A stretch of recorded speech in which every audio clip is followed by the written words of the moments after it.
Dagat, ito. Report na naman tayo dito sa office.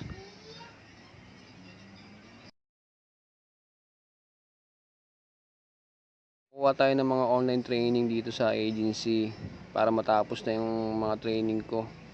Para masettle na lahat, wala na akong gagawin, wala na akong iisipin. Naantay na lang ako ng joining date ko. At ilang mga araw na lang, sasampan na ulit tayo sa barko. Sa realidad, pukpukan sa araw-araw trabaho sa barko. Maaga nga pala akong dumating dito para maaga din tayo makauwi. At sigurado naman ako wala pa ganong tao dun sa taas. Mga online training nga lang pala yun, wala kang babayaran. So kailangan mo lang ipasa lahat ng mga exam.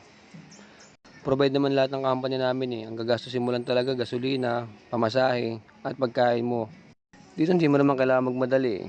Tatawagin naman yung pangalan mo kasi meron naman mga appointment dito. Yan nga at konti nga lang kami dito. Yung iba pumipirma ng kontrata, yung iba may